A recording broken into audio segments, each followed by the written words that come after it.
You are now listening to the Protestant Libertarian Podcast.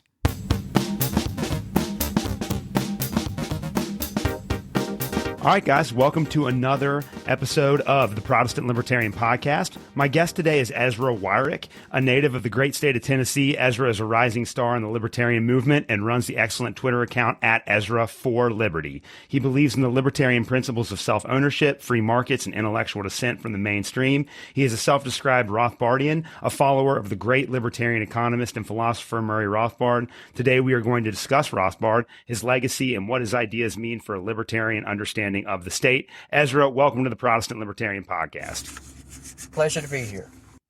Hey, well, I'm really excited to talk to you about this. Like I said in the introduction, your stuff on Twitter is fantastic. I am a recent convert to Murray Rothbard, so I just started reading his stuff earlier this year, and I really love it.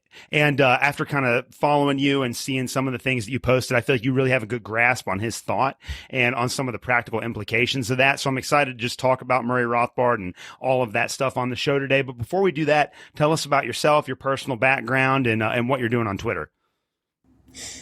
Well, my name is Ezra Lee Wyrick. I was born and raised in rural East Tennessee, just west of Knoxville.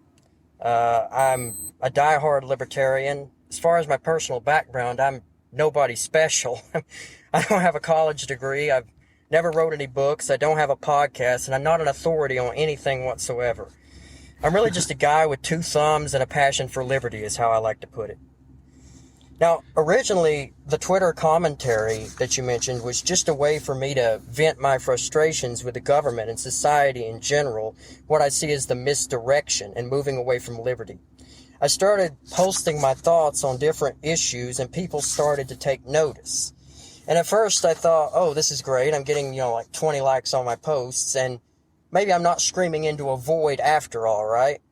Because at the time, I thought my views were pretty out of the ordinary and out of the mainstream. But then it really started to take off, and I was gaining a small following and getting some really positive feedback about the stuff that I was putting out. And then I realized that this is really popular, and people like this. People like my commentary. And then I had some really high-profile people reach out to me and just be like, we really love your stuff, keep it up, and even offering me employment. And it's just been kind of surreal, to be honest. I would have never dreamed that anyone would care about my opinion on pretty much anything. So this has just been a very humbling process. That's great. Well, how were you introduced to libertarianism? Ron Paul in 2012. I think that's the answer. I think that's the answer that most people would give. Some people just picked up a book and they started reading the theory and they thought, hey, I kind of agree with this freedom and liberty stuff. And then other people, most people you'll talk to will be like Ron Paul. Ron Paul opened my eyes to liberty. And that's in my case too. Of course, I was probably, 8 years old at the time. I think I'm right. If my math is correct, I was 8 years old at the time whenever Ron Paul ran for president in 2012. No, man, so you're a young one. All right. Yeah, I was, I like to tell people I was born a libertarian, right? I mean, I've never been a fan of people telling me what to do. And especially whenever I found out, I started to mature and I grew up and I realized that, hey, there's an entity that's telling you what to do every second of every day, of every month, of every year of your life. And I don't like that. That just triggers the instinct. I think so. And that's one of the things I've always, and I'm not sure why, because my parents are great and I had a good upbringing, but I've always just been inherently anti-authoritarian. I hate it for whatever reason. When somebody arbitrarily tells me what to do, I cannot stand it. And so I totally get where you're coming from there. So how did you get? Yeah, I hate people trying to run my life. Oh, I'm with you. And I think that a lot of the libertarians that I know are kind of like that. They're just people that don't like the authority. So how did you get from Ron Paul to Murray Rothbard? And I guess real quick before that, I have a lot of listeners who I've tried to introduce some of Rothbard's ideas, and I have a couple of episodes coming up on him in the future. But if you could kind of introduce my audience to Murray Rothbard and just tell us how you wound up coming in contact with his ideas. Oh, wow. Well, I would say that Murray Rothbard was probably the greatest libertarian thinker in history. And that's saying something because there were a lot of them. There was Ludwig von Mises. There was Friedrich Hayek, and then you had people like Bastiat. You had a lot of different people that were extremely intelligent in their advocacy and in their writing and in their theory. But Murray Rothbard, I think, overshadows them all. And like I said, before Rothbard, there was a guy named Ludwig von Mises, or Mises, or however you choose to pronounce that. It doesn't really matter. Mises was a brilliant thinker in his own right, but he was a very intellectual writer. And a lot of his work kind of flew over the head of the common reader. But Murray Rothbard was able to take Mises's theory and essentially restructure it in a way that everyone could understand. And that is just the mark of an absolute talent. He was a talent with a pen. He was a very concise writer. He was very clear. He had a knack for getting to the crux of the issue. And he wouldn't beat around the bush, so to speak. And also, unlike any other economist of his day, Murray Rothbard was willing to mix ethics and economics. And he was unafraid, and he was bold in his messaging. And he was a very straightforward thinker. And he had like I said, he had sort of a knack for getting to the crux of the issues. He didn't hide his true beliefs under platitudes or politician speak. And he was very out in the open with views that were very much out of the ordinary. And how did you wind up coming in contact with his work? Was it just like you followed the Ron Paul campaign and then that was the next step? Or where did you first meet Rothbard? It's a natural pipeline, man. Murray Rothbard was Ron Paul's favorite economist. And if you're a libertarian, you know who Murray Rothbard is, and you probably read his stuff. So it's just a natural succession. You get into libertarianism, you're going to start reading Hayek. Or some people actually come to libertarianism through reading some more moderate libertarian authors or thinkers, like Milton Friedman or someone to that nature. But then you'll start reading the more radical theory. You'll read some Lysander Spooner. You'll read some Henry Thoreau. You'll start reading Rothbard, and you might even start reading Hans Hermann Hoppe if you really get into the radicalism of libertarianism. And it's just like a natural succession. Like I said, you're going to know who Murray Rothbard is, and you're going to read his stuff if you're a libertarian and if you get involved with that quadrant of the political scene here in the United States and around the world, I might add. Libertarianism is not exclusive to America. Yeah, and I'm absolutely with you. I definitely think that there is a trajectory for people within the libertarian movement to go from kind of more of a moderate libertarian take on issues to, as you think through the principles and as you think through the consequences of libertarian belief, like kind of a more what some people would call extreme version of that form. Like for me, I started out listening to conservative podcasts, and then I was introduced to Thomas Sowell. And once I read Thomas Sowell, that opened up a whole new world to me. And over the last 2 years, I've kind of been slowly moving closer and closer to Murray Rothbard. And I know that he is described as an anarcho-capitalist, and he's kind of like the grandfather of everyone. That is correct. And, exactly. He's pretty much the grandfather of the modern libertarian movement. Well, no, he's actually the great-grandfather of the modern libertarian movement. I would say Ron Paul is the grandfather of the modern libertarian movement. No, I would completely agree with that. One of the things that is really intriguing to me, like you said before, is that Murray Rothbard is an excellent writer, and there are a lot of academics that really struggle to communicate big ideas to a popular audience, and I think that's one of the reasons why Rothbard is so popular. And while I definitely would consider myself to be more of a classical liberal, I feel like every day I lean kind of closer and closer to Rothbard's positions on a lot of issues, which is why I wanted to talk to you about that on the show today. Do you think you'd be able to talk to my audience about the difference between kind of like the classical liberal position and the anarcho-capitalist position? Well, it's the difference between believing that the government is a necessary evil, or not the government. I don't want to confuse the government and the state. We'll get into that later on a little bit more. But the state as a necessary evil, and just saying the state is evil and it does not need to exist. You don't need a centralization of power. It's basically minarchists and libertarians, the more moderates, the non-Rothbardians, they tend to say, well, yeah, the government doesn't do much good stuff, and the government's, actually kind of evil, but we still need it for society to function and for society to prosper. It's like a necessary evil. And then you have the anarcho-capitalists and the Rothbardian thinkers, people that follow Rothbard or follow Lysander Spooner or Thoreau, and they say, well, if it's evil, then it doesn't need to exist. And they argue that humanity would be just fine without a centralization of power. And if you just let the free market solve issues, then we would be just fine. We don't need a monolithic entity, running everything from day to day. People are perfectly capable of taking care of themselves and taking care of each other without some entity to force them to do that.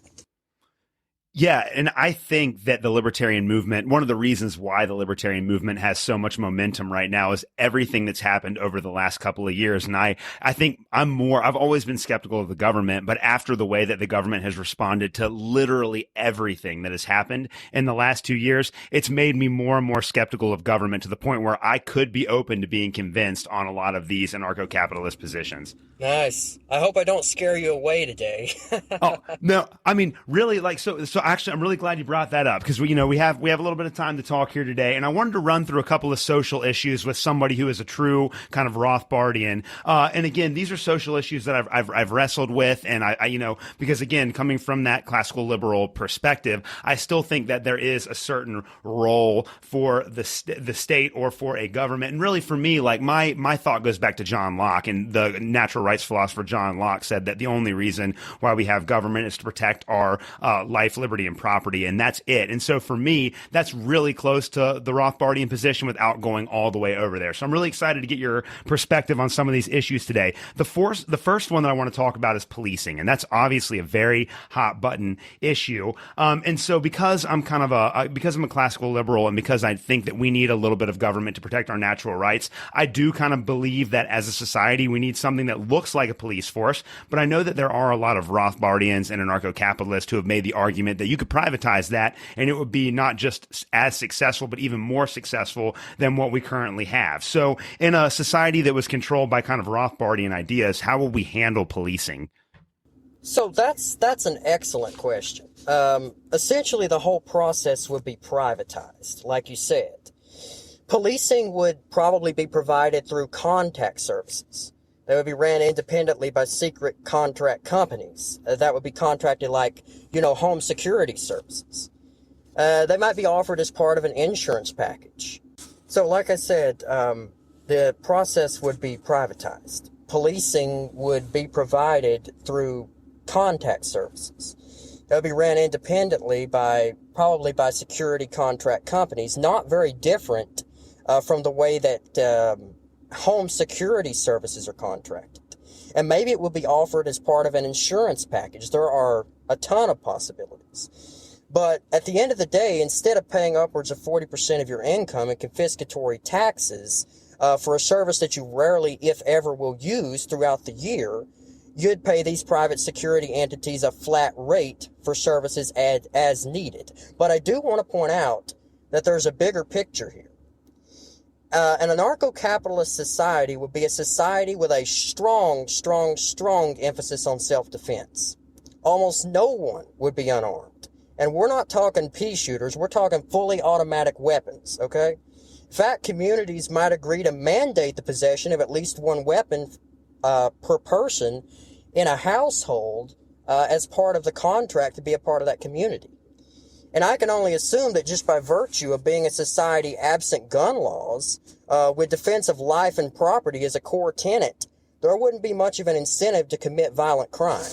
An armed society is a polite society, and an ANCAP society would be armed to the teeth. So you're saying that basically by giving people the ability to defend themselves and even kind of promoting that as a value within society, that might deter people from committing those crimes in the first place? Would definitely deter violent crime. Okay, so going along with that then, so what's the stateless vision then of a justice system? So how would we, in the absence of a formal governmental system, how would we define and then also prosecute crimes? How would we define and also prosecute crime? Well, crime is pretty easy to define when you're operating off of the principle of non-aggression, right? There are only a few crimes that are heinous enough to fall within that realm of violating the principle of non-aggression. But I think what I'm going to do is borrow a page out of Dr. Hoppe's book on this one. Covenant communities. I alluded to this before. In an ANCAP society, individuals and communities coexist with each other via contractual relationship or covenant. And there's an agreed upon code of conduct. And like a social contract, it's like a social contract, but it's actually a contract. And all the residents or prospective residents of one of these communities must agree to the terms as a condition of being a part of that community. And if you breach the contract by committing an act of aggression against your fellow citizen, depending on the severity of the offense, you may be banished from that community and you may have to find a new community. Or it may be handled among individuals first without getting the community involved. But justice in an ANCAP society would be much more cut and dry than whatever you want to call the conundrum that we have in America today. And so you would say essentially, I think, from your perspective, well, let's go ahead and talk about some of those things then. So drug laws, sex work, all of that kind of stuff, that wouldn't be considered criminal in an ANCAP society. Essentially, the guiding principle here is no victim, no crime. If what you are doing is going to harm you and only you and no one else, then you should be free to do it. It is not the place of government or anyone else to tell you that you cannot do something with your own body, as long as you're not harming someone else. Right. And so, again, going back to kind of like, even going back behind kind of the ANCAP vision of the world to John Locke again, it's just the idea that if somebody's not infringing upon your natural rights, then it's not a criminal activity. All consensual adult activity is by definition not a crime. Right. And you mentioned John Locke, and I just wanted to comment on something you said there. You said that John Locke said that the government exists to protect natural rights, and that is its sole reason for existing. Mm-hmm. Let me say that if government exists to protect natural rights, then it has failed miserably at its one legitimate purpose for existing. Yeah, and I think nowhere, like I was saying before, I think that has never been as obvious, at least in the United States, as it has been in the last couple of years. So what do you make then with that of like the FBI raid on Mar-a-Lago and all of the things that have been going on with kind of the federal police state in the United States over the last couple of months? Just in the context of an anarcho-capitalist society, or just in general? Well, yeah. I mean, kind of, you can handle that however you want to. I'm interested in your take on that. So when you, as a Rothbardian, are watching the news and you see that come across the TV screen, what do you think about that? I am in favor of total abolition of all federal agencies. That might come across as kind of a radical viewpoint, but think about it. These agencies, at the end of the day, have no right to exist. What right does one group of individuals have to lord over another group and presume authority to rob them, kidnap them, cage them, or even kill them if they don't fall in line with some law or some regulation? I find it hard to believe, and I find it a hard concept to grasp, that some individuals have the right to oppress other individuals simply because either society or some made-up law made by man, made by other individuals, presumably gave them that authority. And how would you say that we as a society got to the point where we've given over this power to these giant federal agencies? How did that happen? In most cases, how did it happen? Yeah, because I know Rothbard talks about this. Right, yeah. In most cases, it's the fear factor, right? With the FBI, it was the fear factor of the mafia, which, by the way, was created because of Prohibition. When you take away the open market aspect, you create a prosperous black market. But be that as it may, we look at the NSA, for example. The NSA didn't exist prior to September the 11th.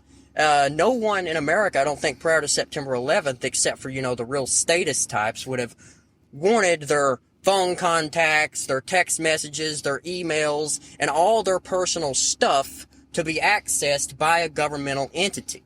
But after 9/11 happened, after the fear factor was there, people were guilted through societal pressure, and not just societal pressure, but governmental pressure into making concessions. And that's typically what happens. Either government creates the situation that requires these kind of entities to come in as the quote-unquote solution to the government-created problem, or citizens acquiesce this power because they're afraid of something.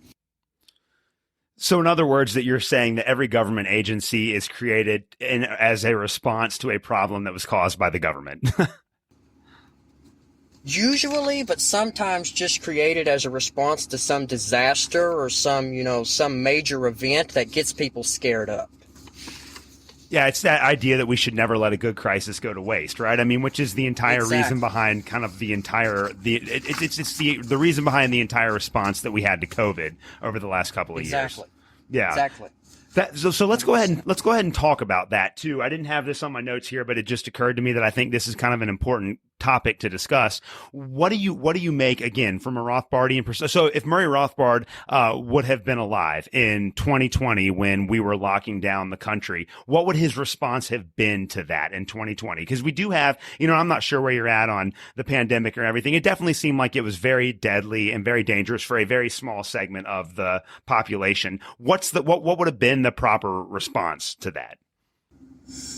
Well, certainly not turning off the economy as if it's a light switch you can just switch back on. That was a major mistake that was made. And we've done probably irreversible damage to the generation that grew up in this era because of the locking down of the schools and the masking of the children.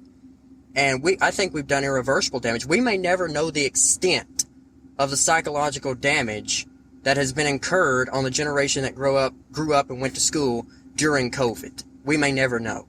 They're going to be, I think, very socially unprepared, socially unaware, and probably going to be pretty introverted as a result of that. Yeah. And a lot of that would have been, all of it would have been avoided had the government not over-responded and locked everyone in their house. As they always do. As they always do. As they always over-respond, as they always overreact, as they always tell you that you have to do this or you'll die, and then once they get the authority, they don't want to let it go. Joe Biden said at a 60 Minutes interview, I want to say it was yesterday or the day before, that the pandemic is over. Well, if the pandemic is over, then why are these rules still in place? Why are we still masking kids? Why do we still have mandates for federal employees? Why do we need that if the pandemic is over? The truth of the matter is that you never want to give government power, even in an emergency, because I think there's a famous saying, and I'm not sure who said it. So, there's a famous saying, I'm not sure who said it, but if you give government power during an emergency, they will create emergencies to get more power. And that's essentially what we've been seeing, for about a century, and even before that. Because again, whenever there's an emergency, they can accumulate more power. And as always with the government, more power means more taxes, which means more money and more special privileges for the politicians. So there's really no disincentive for anyone in politics to turn down the opportunities that are presented by a crisis. 100%. Yeah. And so what do you think about then too, along those lines, the absolute regulation of our medical system? Because there's this claim that has been out there ever since the Obama administration that we are desperately in need of more socialized healthcare here in the United States because the free market healthcare system isn't working. But the government has been heavily regulating healthcare at the federal level since the 1940s. People don't realize that we already have a socialized medical system to a very high degree. Yeah. So how do we deal with that then? Like as libertarians, how do we handle the fact that like our medical industry has been completely captured from top to bottom by the government? Just that statement, the free market healthcare system.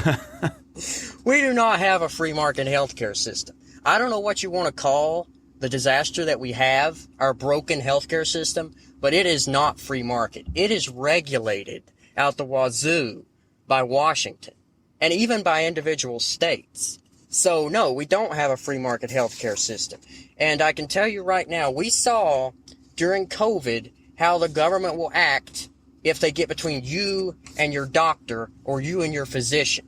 And the last thing that you should want to do after witnessing what happened with COVID and the tyranny that government will go to in a pandemic or a major event, involving medical issues, involving healthcare, the last thing you should want to do is give them control over your healthcare. That's just a suicidal idea.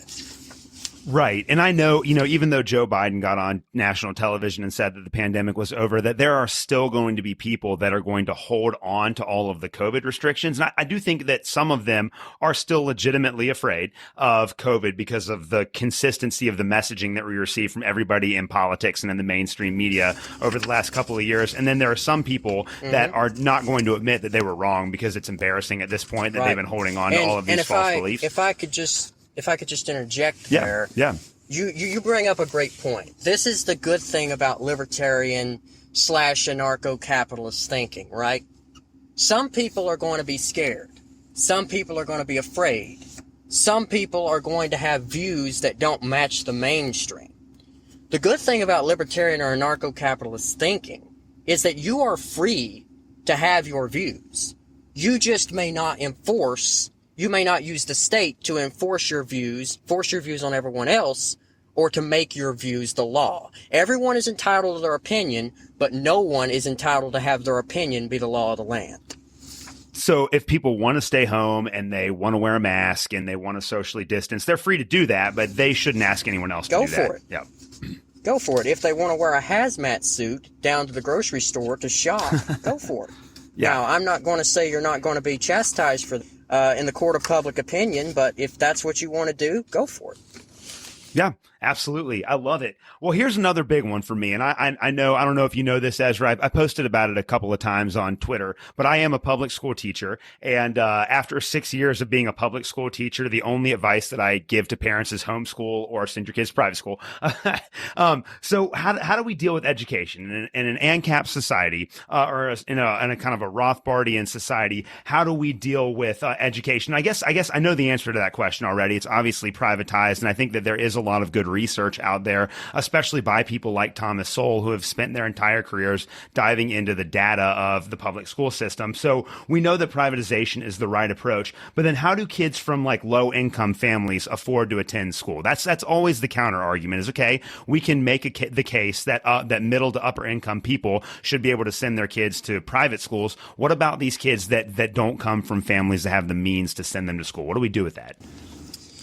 Well, the great thing about an ANCAP society is that there's a completely free market, right? And I do mean completely free, like no regulation. You can do whatever you want to do in the context of the market. And in the case of education, I think you would expect the formation of collectives and cooperatives of interested parents in a community and even members of the community creating their own school systems. And I think, as you know, open competition drives prices down. So if you open the education market, then I would expect the free market to solve that problem, as it always does if government stays out of the way and lets it do its thing. But I just remind your audience that the Prussian model of education has been a failed experiment. Like there's no denying that. And if you remove the gatekeeping aspect from education and bring back apprenticeships and things to that nature, I think we would be in a much better position. We would not be in a perfect position, but we would be in a much, much better position than they are now with a disastrous education system that we have in the United States, and there's no excuse for it. Yeah, and that's one of the points, again, that Thomas Sowell makes in his work on public schools, is that if you look back at the data over the last 40 or 50 years, the Federal Department of Education, which wasn't created until the Jimmy Carter administration, and then at the local level, like they constantly change the benchmarks that assess student performance to make it appear as if students are succeeding. But if you take a couple of static metrics, there really has been no educational gains in America over the last 40 or 50 years. And in fact, in a lot of areas, areas, our education system has actually decreased in the quality that they're providing for exactly. their kids. It's decreased. And considering the amount of money that we throw at the problem, that states throw at the problem and that the federal government throw at the problem, and people will say, if you say abolish the income tax, they'll say, oh, what about schools? What about our children? What about education? Listen, with the amount of money that we throw at the problem with the issue of education in this country and the results that we have gotten over the past 30, 40, 50 years, that is just unacceptable. We need something new. We need forward thinking. We need the free market to solve the issue because government has failed miserably. It's time for them to pass the torch to the free market and let it do what it always does, which is solve problems. Yeah, I completely agree with that. And another point that I want to make to back this up, you alluded to the fact that the government basically has a monopoly on the schools right now. And so people often associate private schooling with incredibly high tuition costs. But that's because these private schools are competing against a massive monopoly. And whenever you do that, the prices are always going to be much, much higher than if you're operating on the free market where supply and demand kind of coordinate prices downwards, as you said. And so if you got rid of the monopoly, I think that private school would be within the reach of almost every single American. Now, for the kids that and for the kids that come from like a truly destitute background, do you feel like it would be charity that would step in to fill the gap, or maybe schools could give scholarships to promising students? How would that work? The possibilities are limitless. And that's not like me trying to avoid the question. That's me telling you that if we let the free market solve this issue, the possibilities are limitless. There is going to be something step in to solve that problem. And whether it's cooperatives with parents, whether it's just you have so many competing education entities that the prices are so low, that are driven down, because as you know, it's a basic economic principle that the more competition you have, the lower prices are. Whatever it is, that problem will be solved. I am 110% confident. Yeah, and that's the thing that a lot of points that libertarians like to make, and Murray Rothbard in his works makes this exact point as well, is that every time the government imposes some sort of regulation, what it does is it diverts capital, the factors of production that would produce new goods, into these unproductive channels. And what that means is that people don't have the ability to innovate and come up with new ideas that might actually break a system wide open. So there are ways of thinking about education that we haven't even invented yet, because no one's ever had the opportunity to really think through it. Exactly. And this leads me pretty well into my next question too. I know John Stossel over at Reason Magazine, I like a lot of the stuff that he does, and he said before that he thinks that he is, and he said before that he thinks that we should get rid of basically all of the federal government except for the Environmental Protection Agency. And I think his argument there is that without the EPA, you couldn't prevent big companies from dumping all of their toxic waste in the river, and then that toxic waste flowing downstream and polluting other communities. And I think he sees that in terms of a violation of rights. So how do we handle some of those environmental issues in a Rothbardian society? Well, what I'm going to do is I'm going to go right back to where I went with the other question, which is it's community-based. In a Rothbardian or an anarcho-capitalist society, it's community-based. At the end of the day, whether you're a business owner, whether you're a mogul, whatever you are, you're a part of some community. And in order to participate in a community, you have to sign on to a code of conduct. And I can only assume that there will be some kind of regulation concerning the environment just on the community basis. I don't think that in an anarcho-capitalist society that you would see too much environmental pollution, because if that starts happening and neighbors start complaining, and that's part of the code of conduct that you are not to pollute the environment, at least not on a wide scale, then they're going to start complaining. They're going to hold some sort of a conference with that business owner or that individual that is, the perpetrator, and they're going to reach a conclusion. And if he or she refuses to stop polluting the environment and is in violation in a breach of contract, of the contract, breaches the contract, then I think it would be within the rights of the community that is being affected by said pollution to banish that person and let them find another community that's going to put up with their environmental waste. That makes sense, and it's just all done at a local kind of communitarian level. Yeah, it simplifies government, right? So Yeah. it simplifies government. What we have now is not simple. I mean, I tweeted this out the other day. We have a library filled with thousands and thousands of, monolithic, sometimes contradictory laws, and really all we need is a small flip book of, acceptable behavior and unacceptable behavior, based on the principle of not infringing on anyone else's rights and not being aggressive against another individual or your fellow man. That's literally all we need. We don't need monolithic laws. We don't need laws that protect people's feelings. We don't need laws that protect people's personal views. We just need basic societal standards and let people figure stuff out for themselves.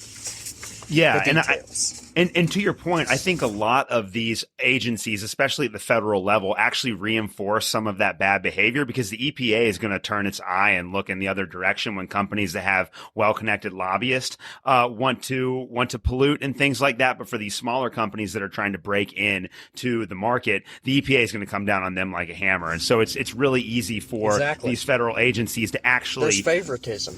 There's a lot of favoritism, and they wind up actually incentivizing— Yeah. That's exactly right. They wind up incentivizing the bad behavior of the big companies because they're well connected and have lots of lawyers and have lots of lobbyists. But these little companies that have more innovative ways of creating products that are more environmentally sustainable and environmentally friendly are just completely cut out of the market by that regulation. And I actually think that a lot of these environmental issues that we're dealing with right now would have been solved 20 or 30 years ago if the government would have just gotten out of the way and let people innovate naturally.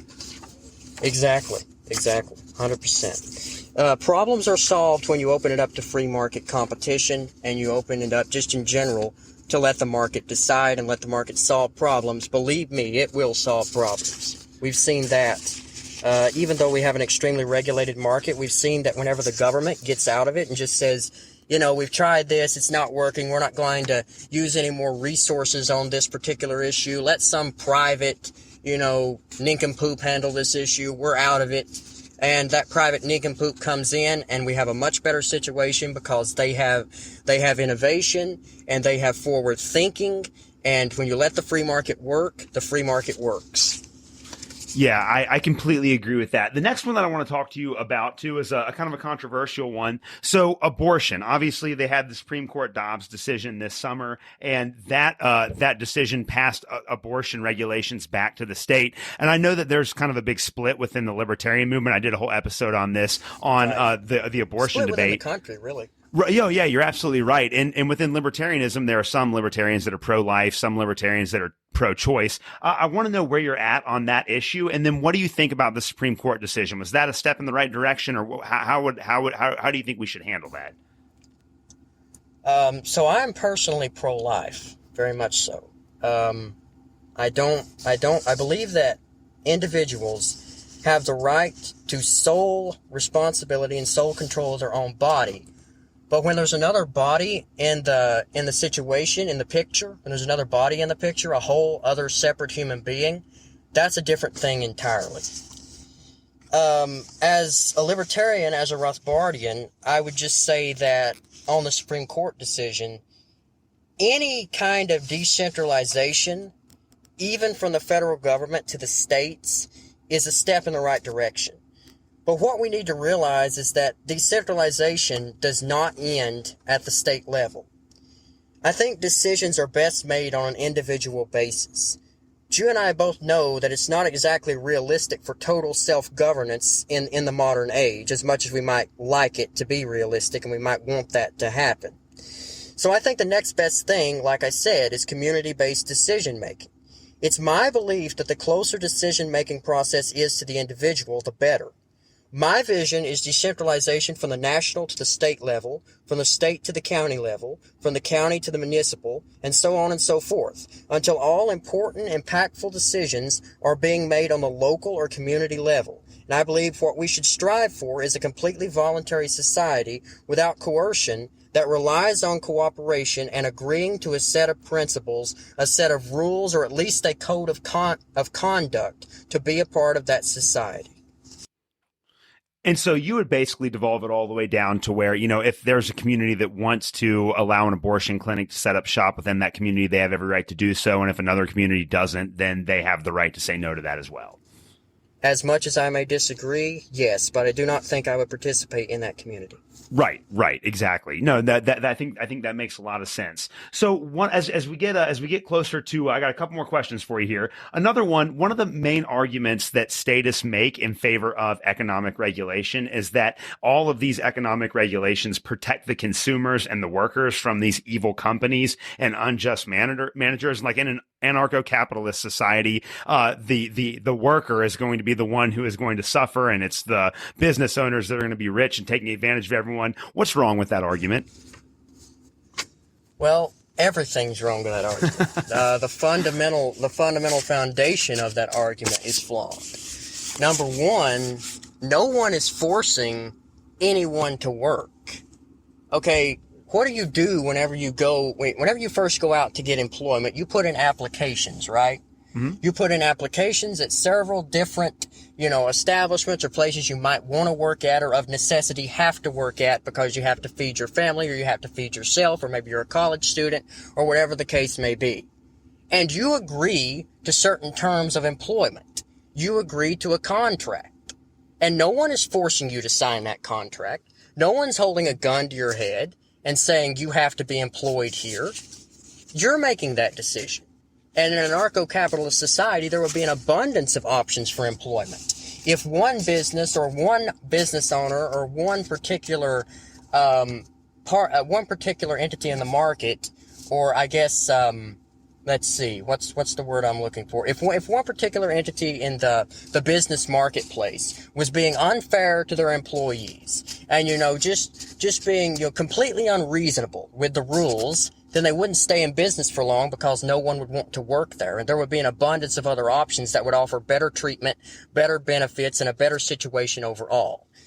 And what's wrong with the argument that business owners, this argument you hear from a lot of leftists and a lot of Marxists that, the richest people in a society, the millionaires, the billionaires are just veritable leeches sucking up all the capital while the lower class struggles to survive is just totally bogus. I mean, we can't get into it today, but the myth of the robber baron, I just recommend that everybody look into that.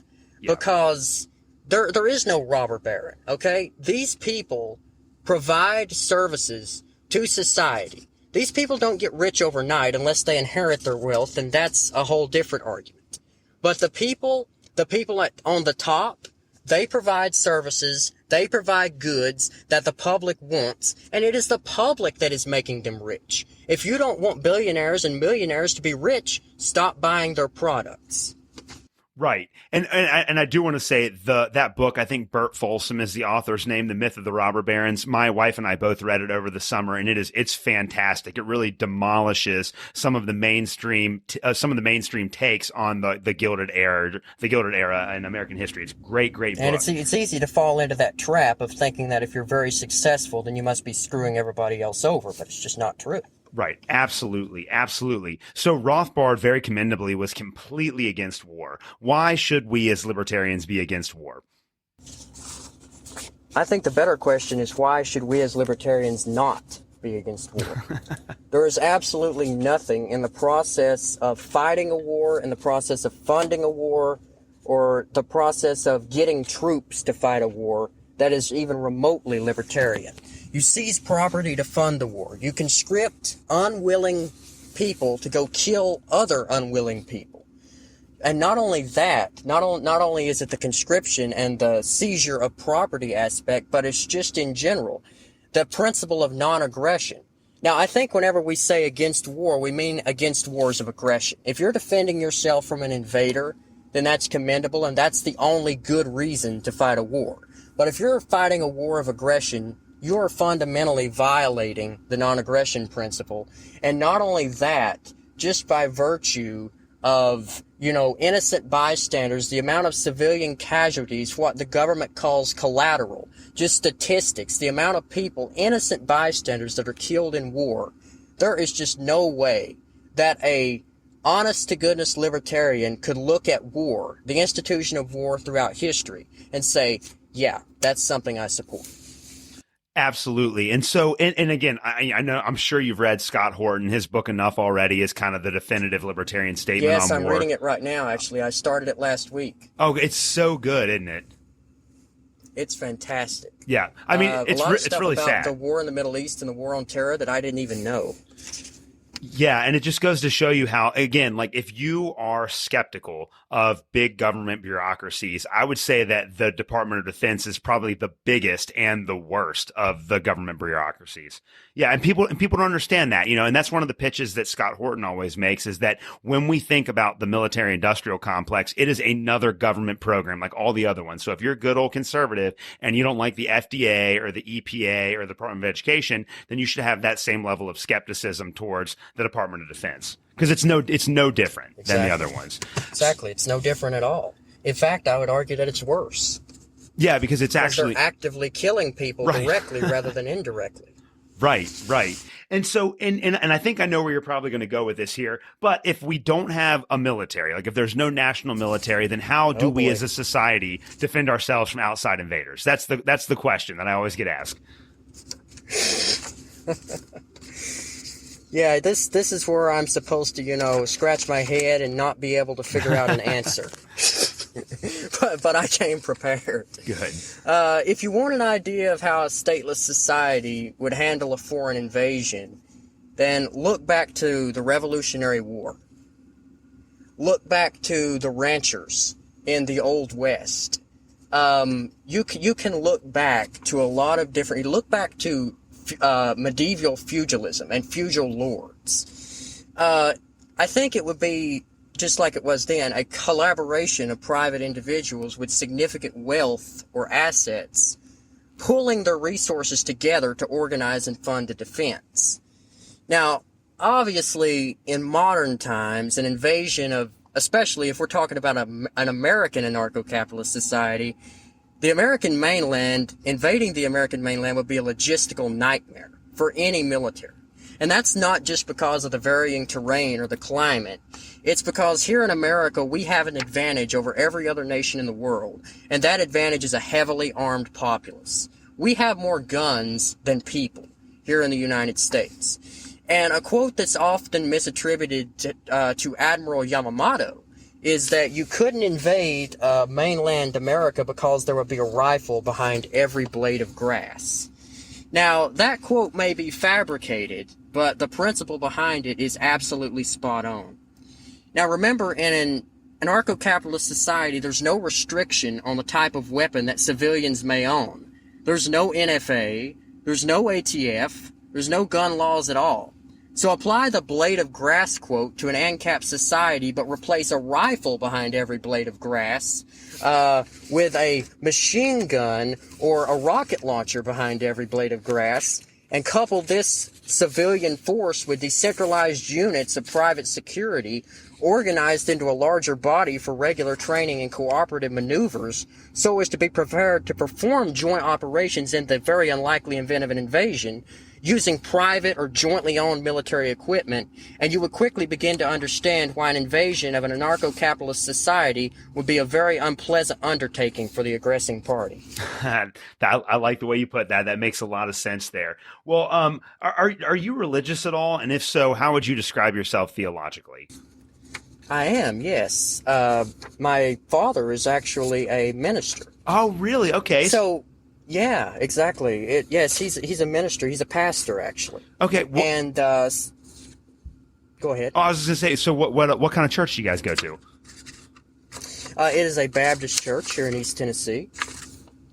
Awesome. That he's the pastor of, and I think there's a tie in here. There's a little bit of a bridge that I want to build. Christianity, I believe that libertarianism, and Christians would give me so much pushback on this, but I believe that libertarianism and laissez-faire is the only consistent ideology with Christianity. Because think about it. Libertarianism is the only ideology that recognizes that mankind is fundamentally flawed. Therefore, we are not in any way capable of governing one another. So we should govern ourselves to the greatest extent possible. And I believe that that is 100% consistent with Christian teaching and with the teachings of Jesus. And not only that, I believe that the principle of live and let live is very much consistent with the golden rule. Do unto others as you would have them do unto you. And I would venture to say that libertarianism, anarchism, any of these libertarian laissez-faire ideologies are more consistent with Christian principles than any other ideology on the face of the earth. Yeah, I completely agree with that. And again, I wouldn't be a libertarian if I wasn't a Christian first. And it was reading the Bible and realizing... A lot of people tell me that. Yeah. Most of the libertarians I talk to are devout Christians. Yeah, it just makes so much sense. Like, we can't force our faith on other people. Everyone has to accept the gospel for themselves. We're called to love everybody and turn the other cheek. Like, libertarianism seems like the consistent philosophical... Non-aggression. Yeah, if you're going to translate Christianity into a political position, libertarianism seems like the right one.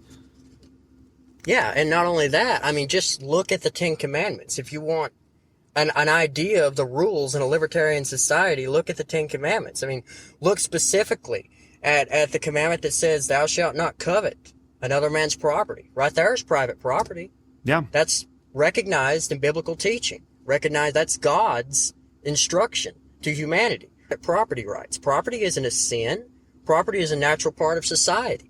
And it's recognized in biblical teaching and recognized by God himself in the Ten Commandments. And private property rights, I think, are one of the main pillars of libertarian laissez-faire ideology. Yeah, and I completely agree, and I think a lot of Christians misunderstand that point that you're making right there. But it's a point that Mises alludes to in some of his works, where he says that the only way that we can have a charitable society is when people actually get to keep the fruits of their productive labor. And so, if people don't have private property and they can't earn an income on the private property that they own, then they'll never have the resources to give to people that are in need. And all of that voluntary giving that we're supposed to do as Christians is only possible because of capitalist type economic systems where you actually keep the fruit of your labor. You'll see Marxists, you'll see leftists point to the part of the Bible that says the love of money is the root of all evil. And they'll try to use that as an anti-capitalist argument. Well, notice it says the love of money is the root of all evil. Not that money is the root of all evil. Because money and wealth is a natural part of society. It's whenever you care only about wealth and you don't care about anyone else that it becomes a problem. Yeah, I completely agree with that. And what is, because it's hard for me, a lot of the people at my church and my parents and a lot of the people that I know that are Christians, I think that I've gotten them, because I talk about politics with a lot of these people, and I've gotten a lot of them to come close to some liberty-oriented beliefs, which I think is really cool, because again, I do think that it is kind of a natural conclusion that we can draw from reading the scripture. If you're going to make the argument to a Christian about libertarian, what's beneficial about a free society for people that are religious? What's beneficial about the kind of ANCAP or Rothbardian society for those people? Oh, wow. Oh, yeah. I think I have a really good argument for that, actually. So, like I said, in an ANCAP, an anarcho-capitalist, or a Rothbardian society, what you have is communities that have a code of conduct in order to participate in that community, as I've explained, multiple times. And you can have whatever type of individuals that you want in your community. If you're a Christian and you don't like what you may see as the rot or decay of society, and you just wish everyone around you could be Christians, and you could have a society based solely off biblical teachings and biblical principles and Christianity, then you could go out and create a Christian society where everyone that participates in that society is a Christian. All of your neighbors are Christians. Everyone's a Christian, and they all follow Christian principles based upon a Christian code of conduct. And it would be all completely voluntary, too. Completely voluntary. There would be no coercion whatsoever. If you don't want to follow the restrictions that are set up according to Christian teaching, then you can find another community, plain and simple. No, that's perfect. Well, as we start to wrap up today, I got to ask you a couple more questions. My next question to you, because it's coming up here in just a couple of months. What's the best case scenario for the upcoming midterm election, and then like beyond that, what should we be expecting in 2024? I was going to be funny and say an asteroid, but I don't think that's the best answer. No, I'm kidding. For 2022, I think the best case scenario for liberty, if we're talking about liberty and libertarian individuals, people that care about liberty, is just total partisan gridlock. Like, tie the political process down in a state of total stalemate, because believe me, Alex, the less Washington gets accomplished, the better off we all are collectively as Americans and as a society. But for 2024, as far as that's concerned, it's a mess. I mean, Biden is very likely in the mid to late stages of dementia. Trump thinks it's a good idea to murder drug dealers, and he's caught up in legal trouble up to his neck. Not to mention, he has the big-brained idea to just up and deport tens of millions of people out of the country. And let me just say, I don't think anyone that supports that understands the sheer amount of tax money, manpower, and statist force that would go into such an effort. Not to mention the obvious ethical ramifications of just taking poor people and placing them on the other side of an imaginary line. But I think the problem here, the problem that we face, at least with the two runner-up candidates in 2024, Trump and Biden, is that Trump fell asleep in economics class and Biden ate the textbook. It's a mess. I do have my eye on DeSantis, though. I think he has huge potential. I'm not holding my breath. Politicians exist only to disappoint. But I'm going to be interested to see if Ron DeSantis does run for president, what his platform looks like, and if he takes a principled stance on liberty. Yeah, I think that'd be really interesting. Let's assume for the second that it winds up being a Trump-Biden, or if Biden doesn't make it a Trump-Harris race in 2024. Who do you think would be the best candidate for the Libertarian Party to promote?